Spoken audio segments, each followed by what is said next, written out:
Welcome semua, dimanapun kalian berada dan entah sedang apa, gimana kabarnya? Semoga selalu bahagia, kuotanya aman dan sehat sentosa. Kalaupun gak ada kuota, kan ada wifi tetangga. Ya sudahlah, kalian pasti sudah tak sabar ya. Mari kita mulai saja. Saya Sam akan melanjutkan kembali alur cerita Hello episode 12. Episode kali ini dimulai dengan tim John yang telah tiba di kawasan Visegrad. Di episode sebelumnya saya salah bilang guys, bukan Visegrad tapi Visegrad. Visegrad itu bukan planet ya kawan-kawan, lebih ke kayak kota lah gitu. Jadi planetnya masih Reach nih, masih planet Reach. Ada kota namanya Visegrad. Terus yang tempat latihan tim Silver juga yang lembah Longhorn itu juga masih di planet Reach ya, belum pindah planet mereka. Di sana John mengingatkan kembali timnya bahwa tujuan misi mereka adalah untuk menemukan tim Cobalt. John meminta Riz untuk mencoba menghubungi tim Cobalt melalui alat komunikasi, tapi tidak mendapatkan jawaban. Riz lalu mencoba menghubungi relay Visegrad, tetapi hasilnya sama saja. Karena tidak ada pilihan lain, John memutuskan untuk memasuki bangunan relay komunikasi tersebut. Di sana Riz diminta untuk menghidupkan sumber energi listrik. Tapi setelah sumber energi dinyalakan, tiba-tiba terdengar suara yang sangat keras dan menyakitkan telinga. No breach marks it.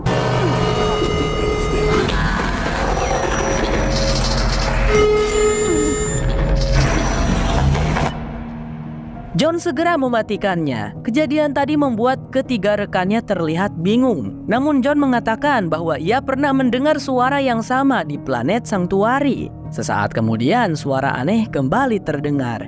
Kali ini suara itu berasal dari sebuah pintu yang terbuka dan tertutup dengan sendirinya.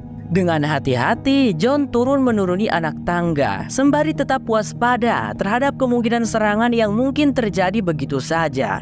Dengan senjata yang berada di tangannya, John dan ketiga rekannya berjalan perlahan mendekati pintu, hendak memeriksa sesuatu yang ada di baliknya. Tetapi sebelum John berhasil membuka pintu itu, tiba-tiba beberapa orang tentara muncul dan langsung mengepung mereka.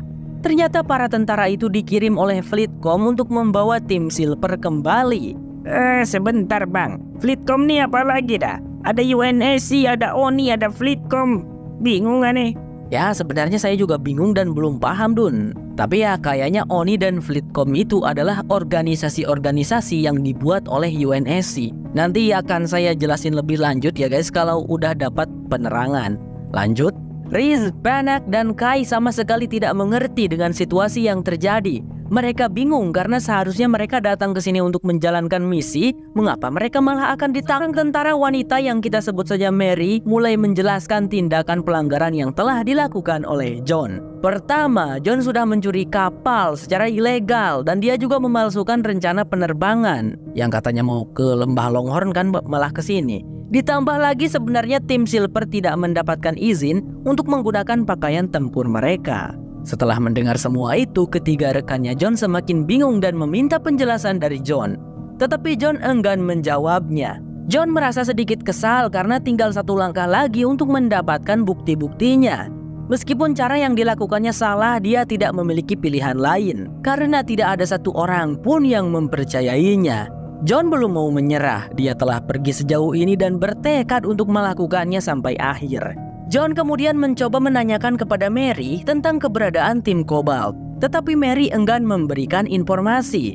Karena tidak mendapatkan jawaban dari Mary, John terpaksa membuka pintu tersebut meski Mary sempat menghalangi dan memperingatinya. Tapi ketika pintu itu dibuka, John harus menelan kekecewaan karena ternyata ruangan di balik pintu tadi kosong.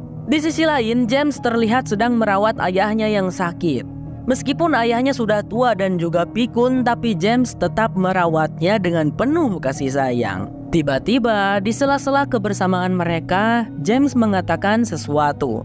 Katanya dirinya akan pergi dari sini, tetapi tidak bisa membawa ayahnya bersamanya. Sang ayah merasa sedikit kecewa, tetapi dia mengerti dengan situasinya. Pria tua itu kemudian menanyakan keberadaan adiknya James, yang ternyata adiknya James tidak lain adalah Julia. Dengan berat hati, James kembali mengingatkan ayahnya bahwa Julia dan ibunya sudah meninggal. Sekarang hanya tinggal mereka berdua yang tersisa. Hal ini sedikit menjelaskan alasan mengapa James sampai membuat klon dari adiknya sendiri. Mendengar hal itu membuat ayahnya menjadi sedikit emosional, tetapi dia segera sadar dan meminta maaf. James tidak mempermasalahkannya. James kemudian pamit dan berjanji akan kembali menjenguk ayahnya besok. Sesaat sebelum James pergi, ayahnya mengatakan sesuatu. "Berjanjilah pada ayah, kau tidak akan membiarkan mereka membawa ayah hidup-hidup." "Ya, aku janji ayah," jawab James. Setelah kembali ke markas, John dimarahi habis-habisan oleh Laksamana Jacob. Meskipun demikian, John berusaha membela diri dan menjelaskan alasan dibalik tindakannya. Dia merasa perlu melakukan sesuatu setelah berhasil mendapatkan sedikit petunjuk. Tapi secara mengejutkan, Laksamana Jacob menunjukkan catatan misi tim Cobalt yang berbeda dari yang terakhir kali dilihat oleh John. Sebelumnya pada catatan tersebut jelas-jelas tertera bahwa tim Cobalt dikirim ke Visegrad. Namun sekarang mereka dikirim ke tempat lain. John yakin bahwa ada seseorang yang telah mengubahnya. Karena sikap John yang keras kepala, Laksamana Jacob memutuskan untuk menghukum John dengan membebaskannya dari tugas dan mengurungnya di barak untuk menjalani evaluasi psikiatri. Tindakan ini dilakukan untuk memeriksa kesehatan mental John, mendiagnosis kondisinya, lalu memberikan pengobatan yang tepat. John merasa kecewa dengan keputusan ini dan mengungkapkannya kepada Laksamana Jacob. Tapi si Laksamana menjawab bahwa jika bukan karena dirinya, John mungkin harus menjalani persidangan militer. Jadi ya udah mending cuman segitu hukuman untuk John. Tidak hanya John, tetapi ketiga rekannya juga mendapat hukuman skorsing. Selama ini mereka telah mengikuti perintah John dan mempercayainya sebagai pemimpin mereka. Tapi John tidak dapat memberikan bukti yang cukup saat berada di Visegrad, sehingga sekarang mereka tidak dapat memberikan pembelaan yang kuat untuk John. Ditambah lagi mereka juga merasa kecewa karena John telah berbohong tentang misinya. Rhys dan Vanak pergi sesaat setelah Laksamana Jacob membubarkan mereka. Hingga akhirnya hanya tersisa John dan Kai. Kai berpikir bahwa John sudah kacau dan lepas kendali. Mendengar itu membuat John semakin marah. Bagaimana bisa Kai meragukannya? Padahal hubungan mereka sudah sangat dekat. Kai berkesimpulan bahwa alasan John mulai bersikap seperti ini adalah setelah melihat Maki di Sanctuary. Disitulah awal mula John mulai menghalu. Kai tidak mengatakan tentang ini kepada siapapun karena ia ingin membantu John sebagai seorang teman. "Kai, saat ini aku tidak membutuhkanmu sebagai seorang teman, tapi aku membutuhkanmu sebagai seorang Spartan," tegas John. Mendengar itu Kai nampak kecewa sehingga dia pun memilih untuk pergi meninggalkan John. Di tempat lain, lebih tepatnya di The Rubble, Lyra tampak sedang berjalan sendirian tanpa tujuan yang jelas. Semua orang di sekitarnya menatap Lyra dengan tatapan aneh, membuat Lyra meningkatkan kewaspadaannya. Ketika Lyra masuk ke sebuah gang, seseorang menariknya dan menutup mulutnya. Merasa dalam bahaya, Lyra berusaha membela diri dan menyerang orang yang menariknya tersebut. Tapi sesaat kemudian Lyra kembali tenang setelah mengetahui bahwa orang itu ternyata adalah Kuan Ha. "Kau dalam bahaya," ujar Kuan Ha memperingatkan. Kuan Ha lalu menjelaskan tentang kenyataan bahwa sebenarnya anak-anak buah Soren sudah berkhianat. Mereka sudah dibeli oleh pihak lain yaitu Ruby Ann. Siapakah Ruby Ann? Entahlah. Saya juga gak ingat apakah di season 1 pernah disebutkan nama Ruby Ann. Soren sudah berhasil mereka singkirkan dan kini target mereka adalah Lyra. Kuan Ha mengajak Lyra untuk melarikan diri dari tempat ini. Tapi sebelum itu mereka harus menjemput Kessler, anaknya Lyra. Ketika Lyra pulang ke rumah, dia terkejut melihat Kessler tidak sedang sendirian. Antares dan Karina ada di sana menemani Kessler bermain. Lyra berusaha bertindak seolah-olah dia belum mengetahui pengkhianatan mereka agar keduanya tidak merasa curiga. Lyra lalu bertanya alasan mengapa mereka datang ke rumahnya. Antares memberitahu bahwa dirinya memiliki kabar baik. Kapalnya telah selesai diperbaiki dan mereka siap untuk berangkat. Bukannya kemarin kamu bilang kapalnya harus diperbaiki beberapa hari dulu? Tanya Lyra, sedikit curiga. Antares menjelaskan bahwa dia dan kru lainnya rela begadang semalaman untuk mempercepat proses perbaikan demi menyelamatkan Soren. Di situ Lyra pura-pura percaya aja begitu. "Ya udah, tunggu aku dan anakku mengemas barang-barang dulu ya," ujar Lyra. Untungnya Antares dan Karina tidak curiga. Kembali pada John, dia terlihat dikawal oleh 2 orang petugas yang akan mengantarnya untuk menjalani evaluasi psikis. Tapi ketika mereka sudah berada di dalam lift, John tiba-tiba menyerang ketua petugas tersebut dan berhasil melarikan diri. Beberapa saat kemudian Kai terlihat menemui James di ruangannya. Di sana Kai berusaha menjelaskan bahwa Riz, Vanak, dan dirinya tidak ada kaitannya dengan tindakan John kali ini. Mereka sama sekali tidak tahu dan hanya mengikuti perintah dari John. Kai tidak meminta James untuk mencabut putusan hukumannya, tetapi dia merasa tidak bisa hanya berdiam diri saja. Saat ini mereka sedang berperang. Sebagai prajurit, Kai hanya ingin menjadi berguna dalam menghadapi perang tersebut. Di situ James mengungkapkan kekecewaannya kepada Kai karena sebelumnya ia telah meminta Kai untuk melaporkan segala tindakan John yang dapat merugikan tim mereka. Namun Kai tidak mengatakan apa-apa tentang John.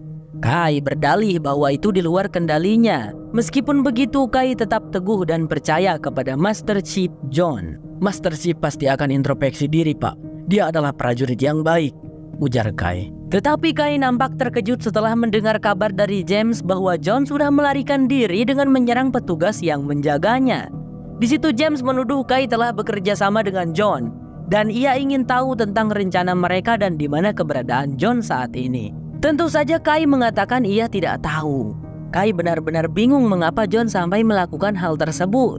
Meskipun ia tetap yakin bahwa John pasti memiliki alasan di balik tindakannya. Di akhir pembicaraan, Kai bertanya kepada James tentang apa yang bisa dia lakukan sekarang. Kembali ke planet The Rubble. Di tengah usaha mereka melarikan diri, Lyra, Kessler, dan Kuan Ha berniat untuk membawa kapal Soren secara diam-diam dan pergi dari sana. Mereka langsung masuk ke dalam kapal setelah berhasil mengelabui para komplotan Antares yang berlalu lalang di sekitar kapal.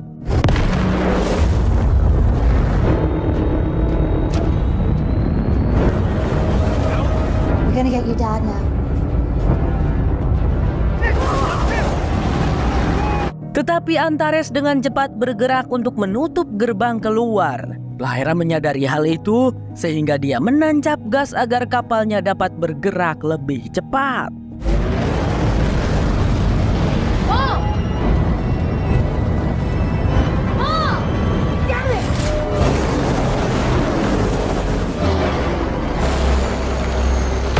Sayangnya usaha mereka gagal. Lyra terpaksa menghentikan kapal itu sebelum gerbangnya tertutup sempurna.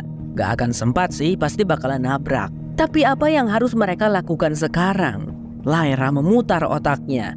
Kemudian di situ ia meminta Kuan Ha untuk menjaga Kessler dan membawanya pergi dengan naik kapal lain. Sedangkan Lyra akan menyerahkan diri. Sebelum pergi, wanita itu memberikan kalung miliknya kepada Kuan Ha. Dia percaya bahwa kalung tersebut dapat berguna bagi Kuan Ha dan Kessler agar bisa melarikan diri. Setelah berpamitan dengan Kessler, Lyra kemudian keluar dari kapal. Meskipun dia hanya sendirian, Lyra tidak takut. Dia tidak menyerahkan diri begitu saja. Wanita itu memilih untuk melawan mereka sembari mengulur-ulur waktu agar Kessler dan Kuan Ha berhasil kabur dengan selamat. Ya, tapi tidak butuh waktu lama bagi kelompok Antares untuk bisa mengamankan Lyra. Mereka menahan Lyra di dalam kapal. Lyra tampak melirik keluar jendela, berharap bahwa Kessler dan Kuan Ha bisa pergi secepatnya dari tempat tersebut. Sementara itu, Kessler dan Kuan Ha berencana naik ke dalam kapal yang tujuannya belum diketahui. Mereka berhasil mengelabui kelompok Antares dengan cara berbaur dengan penumpang lain. Kessler bertanya pada Kuan Ha tentang keberadaan ibunya dan apakah dia bisa bertemu lagi dengan ibunya. Dengan berat hati, Kuan Ha menjawab iya, meskipun dia tidak yakin dengan jawabannya sendiri. Di markas UNSC atau ONI atau Fleetcom, entah mana yang benar, terlihat mayat-mayat pasukan tim Cobalt yang baru saja dievakuasi. Mary menjelaskan bahwa ia menemukan mayat mereka tak jauh dari kawasan Visegrad, tepatnya di sekitar hutan. Mary berspekulasi bahwa tim Cobalt telah diserang oleh plasma Covenant tanpa sempat melakukan perlawanan. Hal ini terbukti dari kelengkapan peluru senjata mereka yang masih utuh. Perlu diketahui, plasma Covenant adalah jenis alien yang tidak terlihat karena memiliki kemampuan kamuflase. Setelah mendengarkan semua laporan dari Mary, James memerintahkan Mary untuk pergi. Laksamana Jacob merasa sangat bersalah di situ. Situasi ini membuatnya merasa sangat buruk.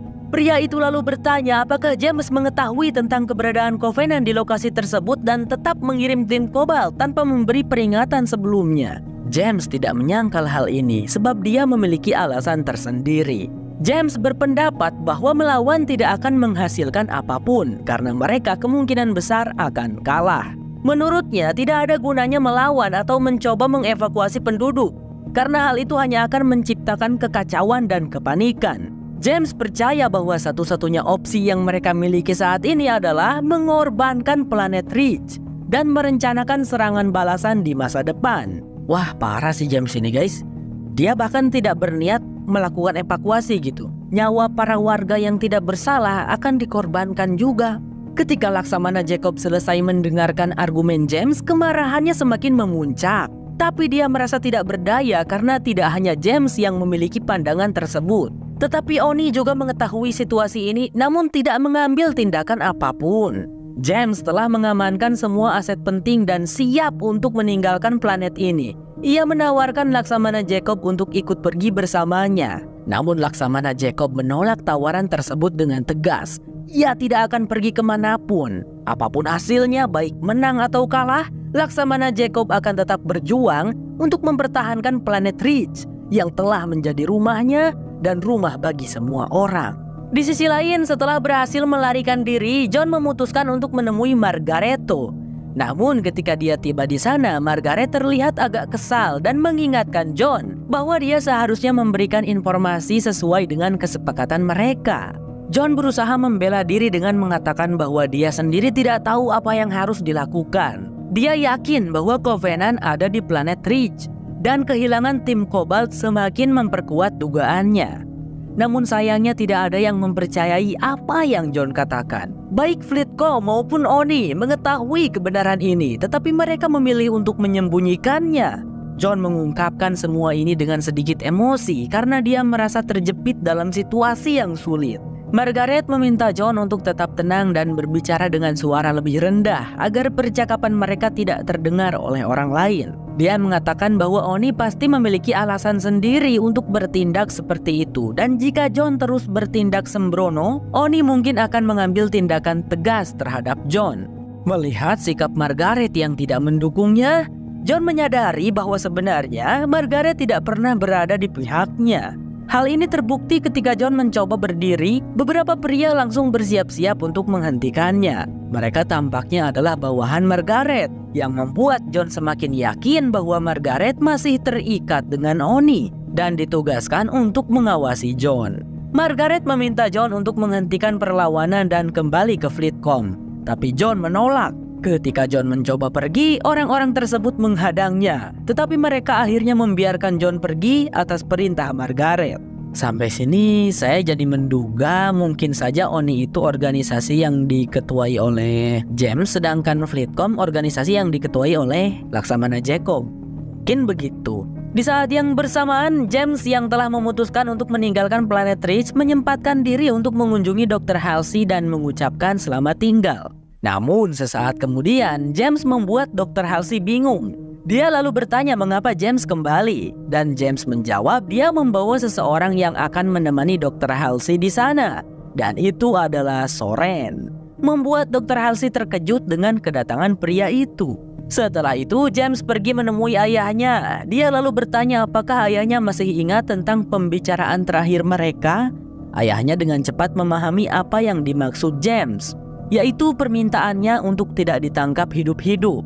Meskipun James terlihat sangat sedih dan enggan, ayahnya sudah siap dan tidak keberatan. James kemudian memberikan sebuah kapsul obat yang langsung ditelan oleh ayahnya. Setelah itu James memanggil seseorang untuk masuk, dan ayahnya terlihat sangat senang ketika melihat kedatangan Julia. Meskipun tidak diketahui apakah ayahnya menyadari bahwa Julia hanyalah seorang klon, tetapi dia terlihat sangat bahagia menjelang kematiannya. Sepertinya obat yang diberikan oleh James adalah obat untuk menghilangkan nyawa. James terpaksa melakukan hal itu karena permintaan dari ayahnya sendiri. Di sisi lain, Lyra mengungkapkan kekecewaannya kepada Antares karena tindakan pengkhianatannya. Padahal selama ini dia dan suaminya selalu bersikap baik terhadap mereka semua. Tapi Antares berkata bahwa dia marah karena pembagian jatah atau keuntungan yang dibagi Soren sangat tidak adil. Dia menuduh Soren telah menyembunyikan semua uang yang mereka dapatkan dari planet Madrigal. Tetapi Lyra menyangkal tuduhan tersebut karena suaminya selalu jujur padanya. Sangat tidak mungkin kalau Soren menyembunyikan sesuatu darinya. Tetapi Antares tidak percaya dan memaksa Lyra untuk memberitahu di mana Soren menyembunyikan harta karun mereka. Lyra tertawa setelah mendengar hal itu karena baginya itu terdengar tidak masuk akal. Tapi Antares dengan tegas menyatakan bahwa dia serius dan tidak akan ragu untuk membunuh Lyra. Saat mereka sedang berbicara, terdengar suara dentingan yang sangat mengganggu. Dengan frustasi, Antares memerintahkan anak buahnya untuk menangani masalah tersebut. Setelah mengirim anak buahnya pergi, Antares kembali mendesak Lyra untuk memberikan informasi. Tapi Lyra sendiri tidak tahu apa sebenarnya harta karun yang dimaksud oleh Antares. Dia tidak tahu di mana harta itu berada, dan bahkan jika dia tahu pun Lyra tidak akan mau memberitahu Antares. Mendengar jawaban tersebut, Antares langsung memberi isyarat kepada Karina. Karina dengan cepat memahami isyarat tersebut, lalu menyeret Lyra ke dalam sebuah ruangan dan mengurungnya di sana. Tapi suara dentingan yang mengganggu tadi masih berbunyi, membuat Antares pusing dan terganggu begitu. Disuruhlah Karina untuk menyingkirkan suara itu. Aduh, anak-anak buah gua yang tadi kemana sih?